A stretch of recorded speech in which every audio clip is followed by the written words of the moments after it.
There is a specific kind of silence that settles into a house when a marriage is already dead. But the bodies just haven't been buried yet.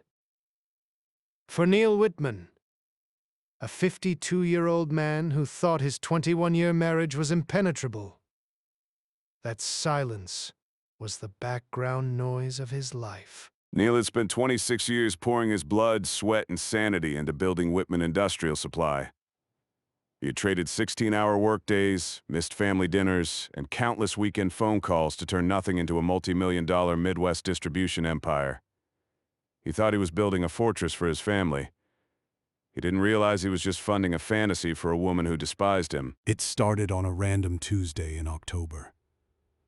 Neil had just closed a massive $500,000 deal with a steel plant in Gary, Indiana, and came home at 7:30 p.m., hoping to take his wife, Monica, out to celebrate.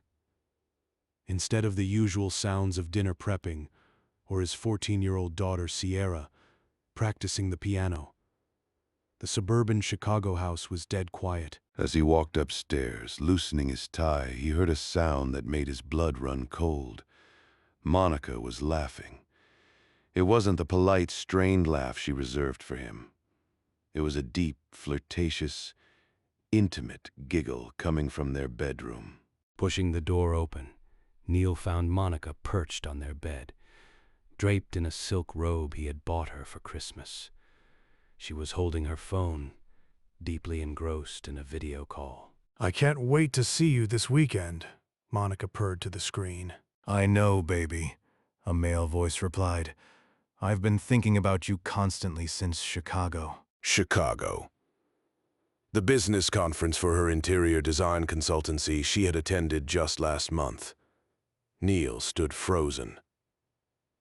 When he finally spoke her name, she spun around, her face draining of color. She stammered out the classic cliché, "Neil, this isn't what it looks like." But Neil was a businessman.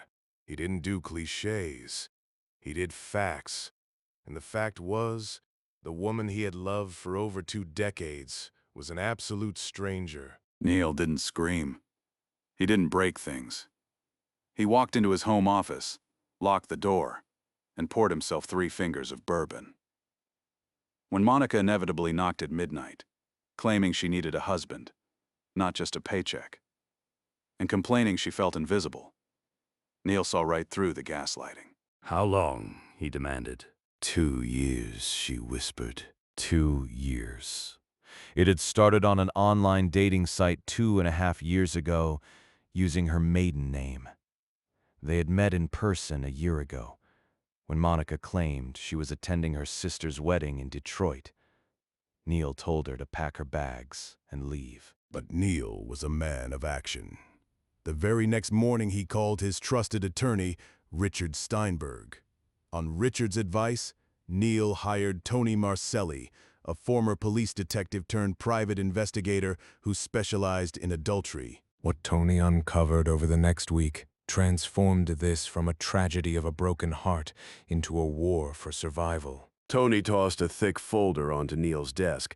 The man on the screen was Damian Cross, a 38-year-old medical equipment salesman with 2 failed marriages under his belt, both destroyed by his own infidelity. But the affair was just the tip of the iceberg. "Your wife's been busy," Tony said grimly. Bank records showed that Monica had opened a secret checking account 18 months prior. She had been siphoning exactly $2,000 a month from their personal joint accounts, totaling $48,000. She used Neil's hard-earned money to buy Victoria's Secret lingerie, fund lavish restaurant dinners, and pay for the Marriott Hotel in Chicago on September 15th. All for Damien. Worse still, Monica had been the bookkeeper for Whitman Industrial Supply for the past 5 years. A forensic audit revealed she had embezzled nearly $75,000 from the company in small, undetectable increments marked as false supplier payments. She wasn't just breaking his heart. She was dismantling his legacy piece by piece. The collateral damage of Monica's deception ran deep. Samuel, Neil's sharp 17-year-old son, had already figured it out after overhearing Monica on the phone. Confronting his father in the garage, Samuel delivered the words that kept Neil from completely falling apart. "For what it's worth, Dad, I don't blame you." I've seen how hard you work for us. But the most shocking loyalty came from the most unexpected place. Neil drove to the home of his 71-year-old father-in-law, Vernon. Vernon was a hardened, retired steelworker who had helped Neil land his first big contract 20 years ago. Sitting in Vernon's living room, Neil laid bare every painful truth: the affair, the stolen $123,000, the 2 years of relentless lying. Vernon didn't make excuses for his daughter. Instead, with shaking hands, the old man pulled out his checkbook and wrote Neil a check for $125,000. Vernon, no, I can't let you. Neil started. "You can and you will," Vernon interrupted, his voice like iron. "My daughter stole from you. That makes it my responsibility to make it right. Monica's mother and I are cutting her out of our will." Vernon looked Neil dead in the eyes and delivered a devastating final verdict. "You've been more of a son to me than she's been a daughter." Neil thought the worst was over. He was wrong. 2 weeks after filing for divorce, 3 of Neil's biggest clients suddenly called to cancel their massive contracts, giving vague excuses about reassessing supply chains. When Neil pressed a longtime associate, Jim Patterson, the dark, insidious truth clawed its way into the light. "Someone's been calling our purchasing department," Jim confessed. "They're offering the same equipment you provide, but at 20% below your prices. They knew details about our current contracts that only you should know." The competitor's name. Superior Industrial Supply. The owner? Damian Cross. Monica hadn't just stolen money. She had stolen Neil's client lists, supplier contracts, and profit margins, feeding them to her lover so he could obliterate Neil's business. This was no longer a messy divorce, as Richard the attorney put it. This is industrial espionage. It's a federal crime. Neil gathered his children, Samuel and Sierra, and told them the harsh reality. He looked at his son, who was pacing the room in anger, and made a promise. "We're going to show them that the Whitman family doesn't back down from a fight." Neil went on an absolute scorched earth offensive. He didn't just play defense. He called every single client Damian Cross had tried to poach. He offered them unbreakable 5-year contracts at 15% below his current rates, with an ironclad guarantee to match any competitor's price.